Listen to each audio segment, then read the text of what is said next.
찬송가 290장 부르고 6월 18일 목요일 아침 기도 시작하겠습니다. 찬송가 290장입니다. 우리는 주님을 늘 배반하나 290장입니다.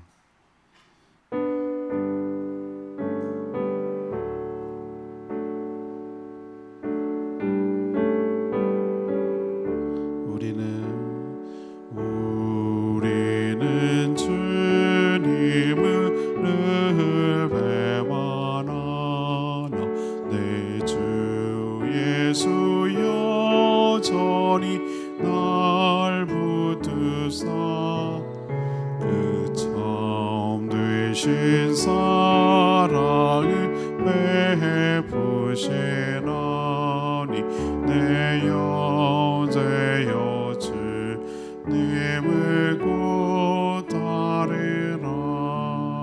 주 널 위해 위네 주 널 위해 위네 주 널 위해 위네 항상 비시네 주께서 분성한 은혜를 내려 내 영혼이 나날이 복받으니 주 예수를 너희도 구주로 섬겨 곧 따르며 분성한 주 널 위해 위네 주 널 위해 위네 주 널 위해 위네 항상 비시네 무거운 짐 지고 애타는 인생 주 예수께 돌아와 곧 쉬어라. 내 주 예수 너희를 돌보실 때에 잠못 나가 네가 넘치겠네. 주 널 위해 위네 주 널 위해 위네 주 널 위해 위네 항상 비시네. 찬양지 544장 내가 주인 삼은 모든 것 내려놓고 544장입니다.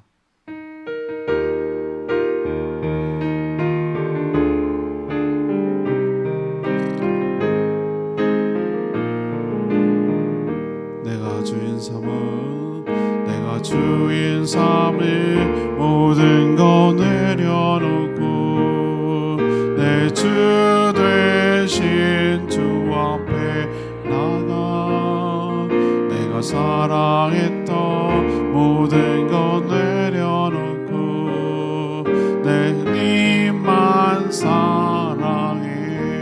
내가 주인 삼을 모든 것 내려놓고 내 주 되신 주 앞에 나가 내가 사랑했던 모든 것 내려놓고 주님만 사랑해. 주 사랑 거친 풍랑에도 깊은 바다처럼 나를 잠잠게 해. 주 사랑 내 영혼의 완성 그 사랑 위에 서리. 주 사랑 거친 풍랑에도 깊은 바다처럼 나를 잠잠게 해. 주 사랑 내 영혼의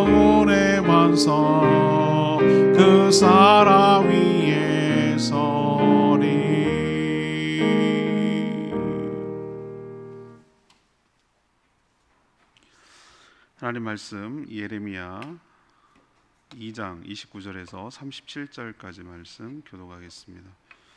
예레미야 2장 29절에서 37절입니다. 오늘은 6월 18일 목요일 아침입니다. 6월 18일자 본문 예레미야 2장 29절에서 37절입니다. 구약성경 1053쪽입니다. 너희가 나에게 대항함은 어찌 됨이냐? 너희가 다 내게 잘못하였느니라. 여호와의 말씀이니라. 내가 너희 자녀들을 때린 것이 무익함은 그들이 징계를 받아들이지 아니함이라. 너희 칼이 사나운 사자같이 너희 선지자들을 삼켰느니라. 너희 이 세대여 여호와의 말을 들어보라. 내가 이스라엘에게 광야가 되었었느냐? 캄캄한 땅이 되었었느냐?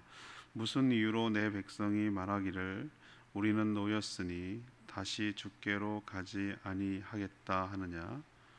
처녀가 어찌 그의 폐물을 입겠느냐? 신부가 어찌 그의 예복을 입겠느냐? 어찌 내 백성은 나를 잊었나니 그 날 수는 셀 수 없거늘. 내가 어찌 사랑을 얻으려고 내 행위를 아름답게 꾸미느냐? 그러므로 내 행위를 악한 여자들에게까지 가르쳤으며 또 내 옷단에는 죄 없는 가난한 자를 죽인 피가 묻었나니 그들이 담 구멍을 뚫었기 때문이 아니라 오직 이 모든 일 때문이니라. 그러나 너는 말하기를 나는 무죄하니 그의 진노가 참으로 내게서 떠났다 하거니와 보라 내 말이 나는 죄를 범하지 아니하였다 하였으므로 내가 너를 심판하리라. 내가 어찌하여 내 길을 바꾸어 부지런히 돌아다니느냐? 내가 수로로 말미암아 수치를 당한 같이 또한 애굽으로 말미암아 수치를 당할 것이라. 내가 두 손으로 내 머리를 싸고 거기서도 나가리니 이는 내가 의지하는 자들을 다 여호와가 버렸으므로 내가 그들로 말미암아 형통하지 못할 것임이라. 아멘. 2장 전체가 하나님의 고발장인데요. 오늘 이스라엘 백성들은 그들의 잘못 때문에 하나님이 징계를 하시는데도 오히려 적반하장으로 대들었습니다. 이미 하나님에게서 놓였는데 왜 우리가 다시 하나님께로 돌아가야 되느냐라고 따지고 들었죠. 이들은 하나님을 잊은 지 오래며 또 죄 없는 가난한 자를 죽이는 등 그 사회가 공의가 상실돼 버리고 말았습니다. 이들은 하나님이 죄를 지적해도 우리는 죄가 없다고 이렇게 발뺌을 하는데 급급했고 하나님보다는 이방 나라를 더욱더 의지를 했습니다. 결국은 하나님의 심판으로 이들이 수치를 당할 것이라고 예고하는 내용이 오늘 내용이 되겠습니다. 오늘 질문은 하나님은 왜 그들을 심판하시는가? 하나님은 왜 그들을 심판하시는가? 이것이 오늘 질문입니다. 첫 번째로 29절에서 31절까지 말씀 근거로 징계를 거부하고 대항했기 때문에 그렇습니다. 하나님이 심판을 단행하시는 데는 다 이유가 있기 마련입니다. 하나님은 이들의 잘못 때문에 징계를 내리셨으나 그 징계를 달게 받아들이지 않고 오히려 적반하장으로 하나님께 대항하는 겁니다. 기가 막힌 하극상이 벌어진 것이죠. 그럼 하나님은 어떤 식으로 대항했는가? 그 증거가 뭐냐? 30절에 나옵니다. 하나님께서 그들을 향해 하나님의 메시지를 전달하기 위해서 하나님은 선지자를 보냈습니다. 그들의 죄를 책망하고 또 그들의 회개를 촉구하고 어떻게 해야 살 수 있는지에 대해서 하나님의 메시지를 전달하는 메신저인 선지자를 보낸 거죠. 근데 듣기 싫은 거예요. 그래서 그 선지자, 하나님 보낸 선지자들을 사자가 이렇게 먹이를 잡아먹듯이 삼켜버렸어요. 죽인 거예요. 선지자를 죽인 것은 어떤 의미죠? 그 글을 보낸 하나님 말씀이 듣기 싫다는 노골적인 대항이에요. 저항이기도 하고요. 이들이 하는 말이 있어요. 하나님께 나아가면 광야 같은 삶도 아니고 캄캄한 땅도 아닌데 마치 거기서 우리가 겨우겨우 놓였는데 왜 다시 거기로 들어가느냐고 이런 식으로 말하는 거예요. 그러니까 하나님께 가면 자기들은 마치 아무런 자유도 없고 노예처럼 고통스러운 삶으로 들어가는 것처럼 말하고 있어요. 이런 분 의외로 많습니다. 예수 그리스도를 믿고 신앙생활 하시라고 이렇게 권면하면 자기는 겨우 자유롭게 살고 이제 마음대로 살고 있는데 왜 거기에 들어가 가지고 나를 구속하려고 하냐, 내 자유를 왜 억압하고 내 마음대로 못 살게 만들려고 하냐, 이렇게 거꾸로 말합니다. 여러분도 많이 들어보셨죠? 예수 안 믿는 이유가 그거예요. 뭐 그냥 아주 가깝게 뭐라고 얘기했냐면 내 마음대로 술 담배 하고 그러고 살았는데 거기가 뭐 이런 저런 뭐 하지 말라는 게 많고 내 마음대로 내 돈 쓰고 살았는데 뭐 내라는 것도 많고 뭐 하라는 것도 많고 싫은 거예요. 그게 결정적으로 뭐 하지 말고 뭐 도덕적으로 살아야 되고 그럴 자신이 없는 거예요.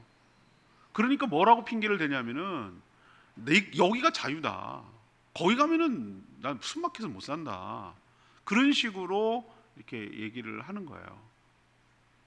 그렇게 살았을 때 그게 자유가 아니라 그게 정말로 망하는 길로 가는 것이고 죄악에 물들어서 결국 심판을 받는 길로 갈 수밖에 없는데도 그걸 알려줘도 그런 소리 하는 게 듣기 싫은 거예요. 지금 이스라엘 딴 사람도 아니고 하나님을 믿었다고 하고 하나님이 택한 백성이라고 하는 이스라엘 백성들이 그딴 소리를 하는 거예요.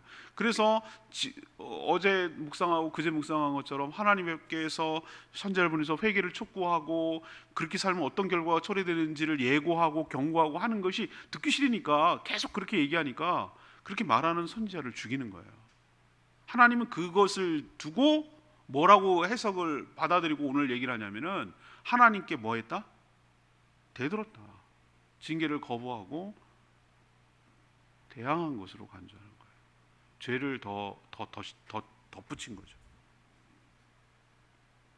결국 이렇게 하는 자들은 어떻게 되겠습니까? 오늘 질문이 뭡니까? 하나님 왜 그들을 심판하십니까? 라고 말하는데 여러분 입장 바꿔 한번 생각해 보세요. 여러 선지자를 보냈는데 그 선지자를 볼 때마다 죽였다. 우리도 전쟁이 나는 곳은 옛날에 전쟁이 어떻게 나냐면 대사를 죽이면, 메신저를 죽이면 그건 전쟁이에요. 선전포고예요. 그건 싸우자는 얘기예요. 결국은 하나님의 무서운 심판을 받게 될 수밖에 없는 거죠. 그래서 받은 거예요. 그래서 이들은 하나님을 정말 너무 만만하게 생각했어요. 그래서 그 대가를 치르게 될 것이라고 오늘 얘기를 하고 있는 것입니다. 두 번째, 이들이 왜 하나님의 심판을 하실까? 32절에서 34절까지 말씀인데요. 무고한 자의 피를 흘렸기 때문에 그렇습니다. 무고한 자의 피를 흘렸기 때문에.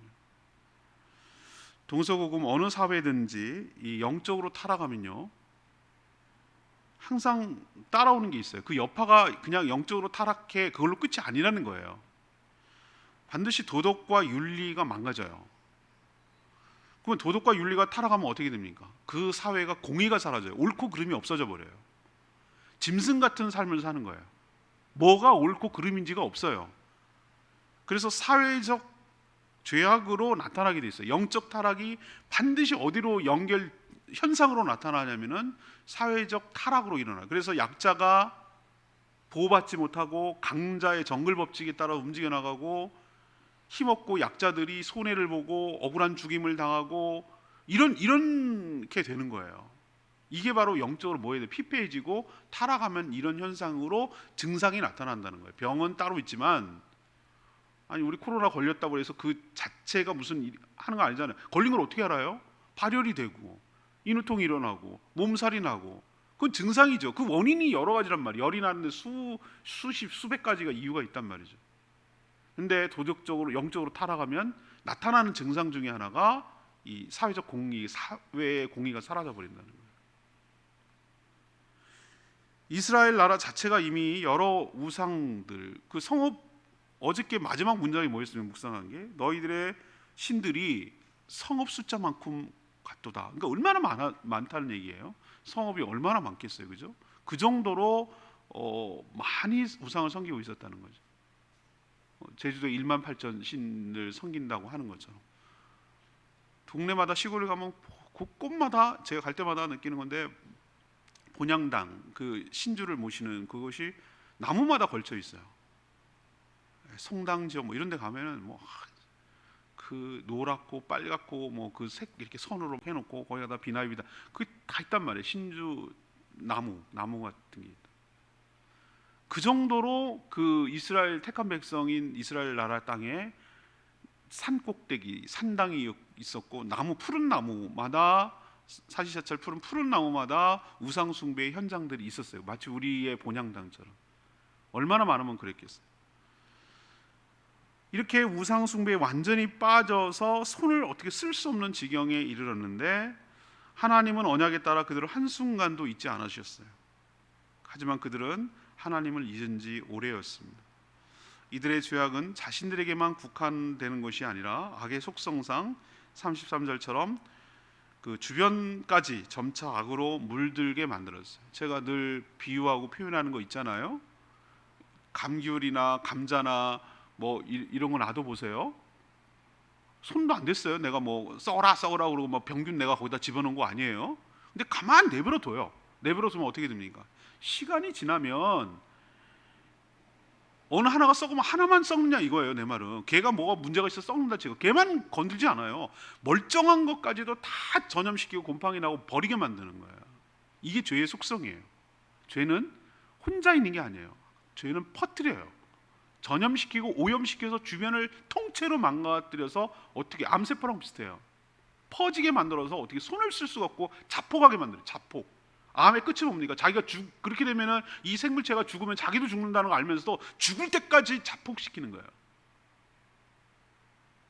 이게 무서워요. 이 죄의 속성이라고 어저께 화요일 날인가요? 죄의 속성이 뭡니까? 이거에 대해서 얘기를 했는데, 어제 얘기했나요? 죄가 그렇다는 거예요.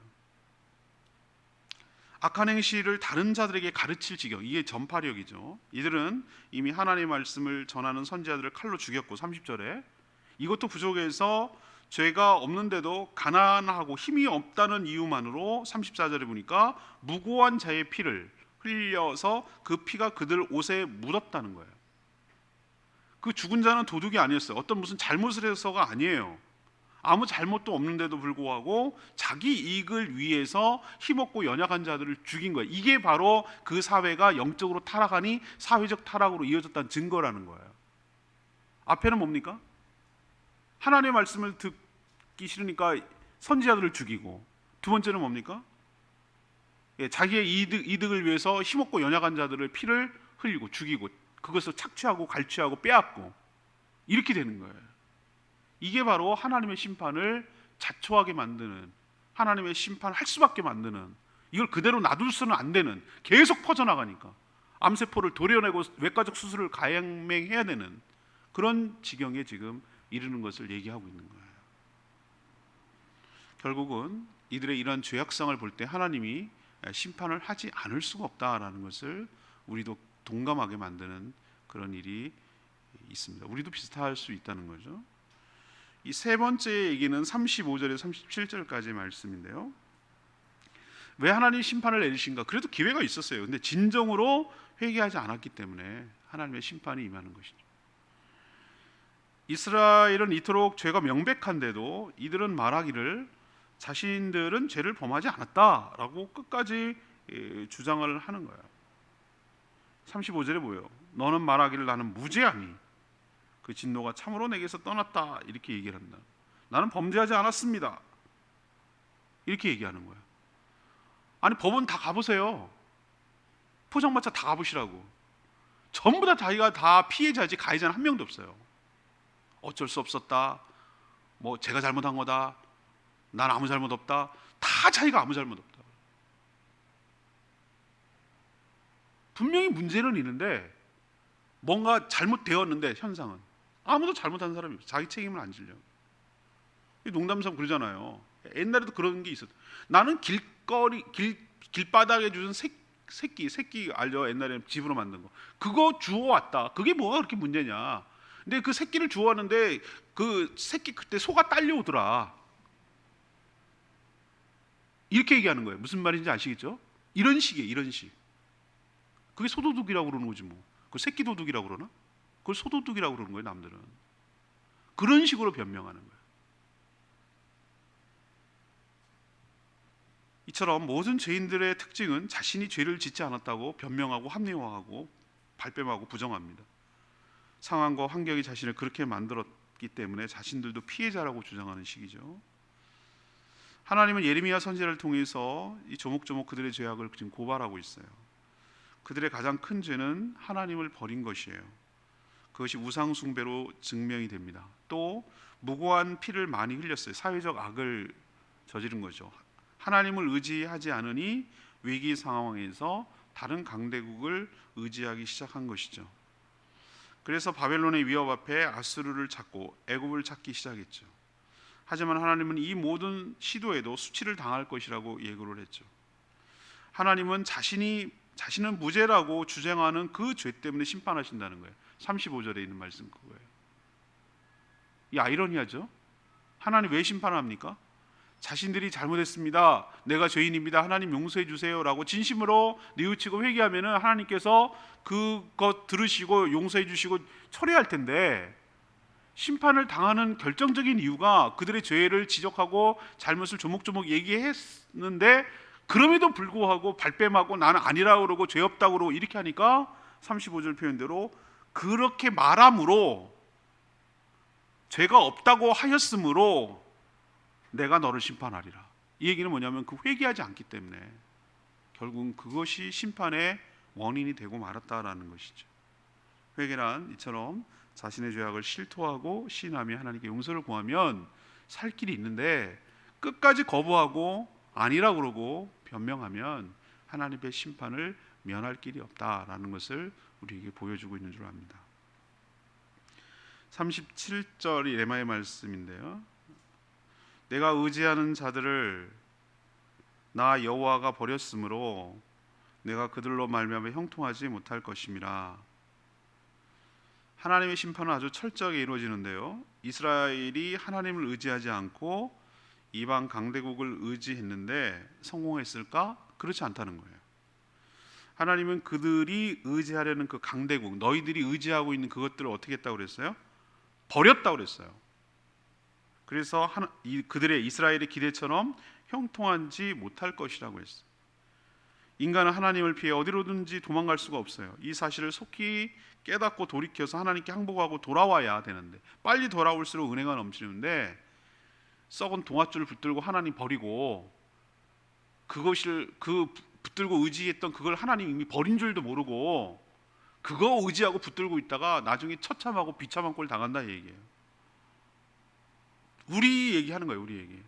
우리도 하나님 버리고 없어도 산다고 생각하고 내가 든든하게 벌어둔 이것만 있으면 먹고 산다고 통장 부여잡고 앉았고 내 건강한 내 두 팔 두 다리 벌고 먹고 살면 된다고 자기 직장과 영업장을 붙들고 앉았고 든든한 자식들이 있으니 나는 먹고 살 거라고 하는 그거 붙들고 있는 거, 하나님께서 하나님 외에 무언가를 의지하고 붙들고 있는 것을 오늘 말씀으로 적용하자면 철저하게 쳐내는 거예요. 나한테 왜 이래? 라고 하나님 서운하게 생각하지 마세요. 여러분들이 하나님 외에 다른 걸 붙들었을 때 어떤 결과가 초래했는지를 철저하게 보여주시고 그것이 얼마나 허망하고 내가 잘못 붙들었는가, 그걸 내가 얼마나 잘못된 것을 의지하고 살았는가 라는 것을 깨닫고 아 이게 아니었구나, 결국 하나님께로 돌아오게 하기 위한 하나님의 조치예요. 이걸 빨리 깨달았을 때 하나님 외에 다리 의지하는 거 그거가 나한테 우상인 줄 생각하고 내려놔야 돼요. 하나님 그걸 치신다고는 분명히 얘기했어요. 니네들이 의지하고 있는 그것들을 내가 버렸으므로 라고 말하는 것은 잘라버린다는 거예요. 네 의지대로 네가 의지하는 그것들 기대대로 안 되게 하겠다는 얘기예요. 하나님 의지를 보이고 있는 거예요 지금 하나님께서. 무서운 거예요 하나님. 이들은 강대국을 의지했거든요. 하나님 강대국을 다 치잖아요. 아스로 치고 애굽도 치시고 완전히 낙동강 오리알처럼 만들어버리잖아요. 그러니까 여러분, 제가 내린 결론은, 성경뿐만 아니라 인생을 살면서 내린 결론은, 내가 뭔가를 의지하면은 하나님보다 은근히 내가 그걸 기대고 그 의지하고 그러면은 여접시 치더라고. 아주 부끄럽게 만들더라고. 그리고 허망하게 만들더라고. 그래서 내가 왜 그거를 의지하고 붙들고 기대했던 거, 이렇게 처절하게 깨닫게 만들더라고. 그래서 내린 결론, 하나님이 나의 기업이 되시고 나의 복의 근원이 되시고 나의 전부가 되시고 나의 모든 은혜의 복의 근원이 되신 줄로 믿습니다. 하나님만 의지하겠습니다. 딴 데 눈길 주지 않겠습니다. 내가 다른 거 의지하지 않고 살겠습니다. 하나님, 죽이든 살리든 하나님 나를 책임져 주시옵소서. 하나님만 붙들고 살겠습니다. 하나님만 바라보고 살겠습니다. 하나님, 저의 삶을 책임져 주시옵소서. 이렇게 나가게 되더라고요. 이걸 깨닫게 하느라고 갑집을 많이 했습니다. 많은 교훈을 깨달았습니다. 많은 아픔이 있어야 되는 거예요. 여러분은 이런 돌고 돌고 또 결국 돌고 돌아서 하나님 앞에 서요. 그러니까 그런 시행착오 빨리 줄이시고, 지혜로운 자는 빨리 버리고 빨리 하나님 붙들고 살아가는, 생명줄을 붙들고 살아가는 것이 현명하고 지혜로운 처사이고 처신인 줄로 믿습니다. 자, 질문 돌아갑시다. 오늘 고발장의 마지막 2절인 2장 끝인데, 왜 하나님께서 그들을 심판하셨습니까? 왜 심판하실 수밖에 없습니까? 그럼 우리한테 적용하면 뭐가 되는 거예요? 왜 하나님이 심판하게끔 했습니까? 우리로 치면, 우리를 적용한다. 그거를 반대로 생각하면 되겠죠. 첫 번째는 뭡니까? 하나님께서 그 얘기 하시잖아요. 하나님께서 친아들이니까 징계도 한다고 지난 주일날 그 설명도 했는데, 히브리서에 친아들이 아니면 징계를 왜 하겠어요? 옆집 애한테 왜 뛰는데 뛰지 마 그렇게 얘기하겠어요? 뛰든 말든 엎어져서 코가 깨지든 엎어져서 무릎을 긁든 그건 니네 엄마가 할 일이지 내가 아니란 말이에요. 아유, 쟤 왜 저러니? 라고 생각하지, 뛰지 마라고 하는 건 엄마만 얘기하고, 뭐 하면 혼내는 건 엄마가 혼내는 거지 누가 혼내겠어? 엄마니까. 하나님께서 우리에게 징계를 하고 경고를 하고 이렇게 하는 것은 우리를 아직까지 사랑하시고 포기하지 않고 뭔가 잘 되기를 바랐다는 애정이 남아있다는 거예요. 근데 그거를 거부하고 개머니 뭐니 그러면서 아동학대니 어디서 들은 건 있어가지고 요즘 것들이 한다는 말이 신고할 거라는 둥 뭐 이런 식으로 하는 거에 대해서 기도 안 차잖아요. 부모로서 신고해라, 신고해, 너 죽고 오늘 나 죽자 이렇게 나가는 거지. 하나님께 저항하는 것, 하나님께 대드는 것, 적반하장으로 하는 것, 이게 바로 심판을 자초하는 것임을 여러분 기억하시기를 바랍니다. 두 번째는 뭡니까? 주의 종의 말을 듣지 않는 게 하나님 죽인 게 그게 증거라고 말했어요. 두 번째는 무고한 자의 피를 흘렸다. 이거는 사회적 악을 행한 거예요. 하나님 없으니까 자기 마음대로 사는 거거든요. 그 증거가 이런 공의가 상실된 사회를 만들어내는 거예요. 하나님 이거 예의주시하고 있는 중에 하나예요. 힘없고 약한 자를 학대하거나 죽이거나 함부로 하거나 갈취하는 사회가 되면 하나님께서 그거 가만 안 둬요. 그런 사회가 돼버리면 이건 영적으로 타락했다는 증거이기 때문에. 세 번째는 뭡니까? 그렇게 얘기를 하고 경고했는데도 불구하고 뭐 하는 거죠? 회개하지 않는 거예요. 난 죄 없어요. 내가 뭘 했다고, 내가 어쨌다고, 이런 식으로 나가는 이런 태도, 이것이 결국은 하나님의 심판을 자초하게 된 것이다. 우리도 이것을 거꾸로 생각하시고 하나님 심판을 당하지 않도록, 받지 않도록 삼가 조심하며 살아가는 저와 여러분 되기를 소망합니다. 오늘 말씀 붙들고 544장 찬양지 544장으로 기도하겠습니다.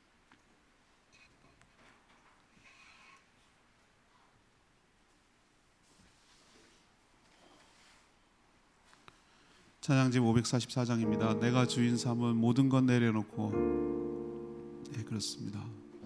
내가 주인 삼은, 내가 사랑했던 것 다 내려놓고, 그럴 때 주님의 사람이 거친 풍랑에도 깊은 바다처럼 나를 안정감을 주고 잠잠케 하고 내 영혼이 그 사랑 위에 서게 될 줄로 믿습니다.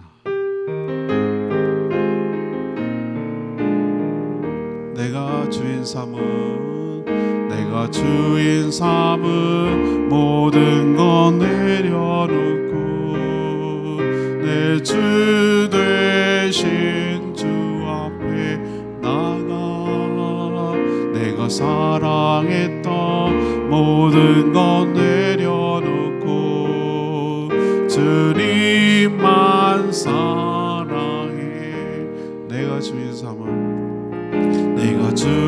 삼은 모든 것 내려놓고 내 주 되신 주 앞에 나가 내가 사랑했던 모든 것 내려놓고 주님만 사랑해. 두 사랑 거친 풍랑에도 깊은 바다처럼 너를 잠게 해. 두 사랑 내 영혼의 완성 그 사랑 위에 서리. 두 사랑 거친 풍랑에도 깊은 바다처럼 나를 잠잠게 해. 두 사랑 내 영혼의 완성 그 사랑 위에 서리. 결국 이스라엘 백성들의 문제는 하나님 대신 다른 것을 주인으로 삼았기 때문에요. 그걸 성경은 우상이라고 하고 하나님이 제일 싫어하는 것 중에 하나예요. 하나님을 의지하지 아니하고 다른 것을 의지하며 하나님이 경고를 무시하고 멸시하는 태도, 하나님의 심판을 자초할 수밖에 없습니다. 하나님, 우리는 이 역사에서, 이 성경에서 교훈을 얻게 하여 주시고 어떻게 해야 하나님의 복을 받고 심판을 받지 않고 살아가는지 깨달았으니 오늘 말씀을 통해 교훈을 얻게 하여 주시고 내가 사랑했던 것, 내가 의지했던 것 모든 것 내려놓고 내가 주인 삼았던 것 내려놓고 온전히 주님만 의지하며 살게 달라고 주여 외치며 기도하겠습니다. 주의 아버지,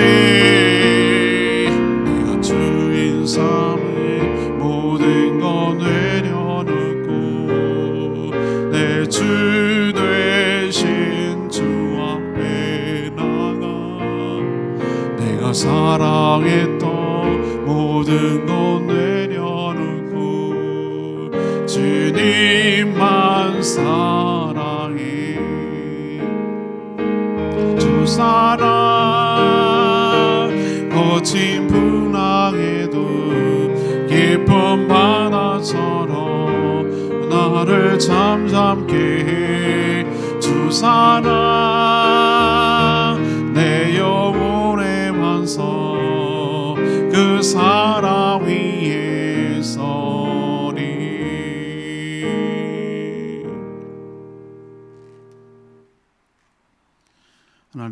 하나님께서 이스라엘을 심판하시는 모습을 보면서 하나님께서 심판하시는 데는 다 이유가 있음을 깨닫습니다. 이들은 자신의 잘못 때문에 하나님의 징계를 받았음에도 오히려 회개하고 자숙해야 하는데 도리어 하나님께 대항하며 대들었습니다. 이들은 하나님 보낸 종, 하나님의 메신저들을, 선지자들을 죽이더니 자기 유익을 위해 힘없는 자들을 고의적으로 죽여 무고한 자의 피를 흘리게 만들었습니다. 그러면서도 여전히 죄가 없다고 주장하며 회개를 촉구하는데도 회개하지 않았습니다. 하나님보다 세상의 힘을 더 의지하고 살았습니다. 그 결과 하나님의 무서운 심판을 받을 수밖에 없었습니다. 이들의 모습을 보며 우리는 교훈을 얻게 하여 주시고 반면교사로 삼아 이들을 닮고 흉내내고 따라가는 전처를 받는 일이 없게 하여 주시옵소서. 오늘도 하나님이 나의 주인인 것을 고백하며 주님만 의지하며 살아가는 복된 하루 되게 하여 주시옵소서. 오늘도 간구하는 기도마다 응답하시며 기도치 못한 연약한 자들을 위하여 대신하여 기도할 때 중보기도도 응답하여 주시고 주님과 동행하는 복된 하루 되게 하시며 빛 때문에 어려움 당하지 않도록 하나님께서 보살펴 주시고 남북 간의 긴장이 완화되도록 하나님께서 이 나라와 이 민족을 불쌍히 여겨 주시옵소서. 주님 손에 모든 것 맡기었고 예수 그리스도의 이름으로 축복하며 기도합니다. 아멘. 오늘 하루도 주님의 은혜 가운데 살기를 축복합니다. 충분히 기도하고 하루 시작하겠습니다.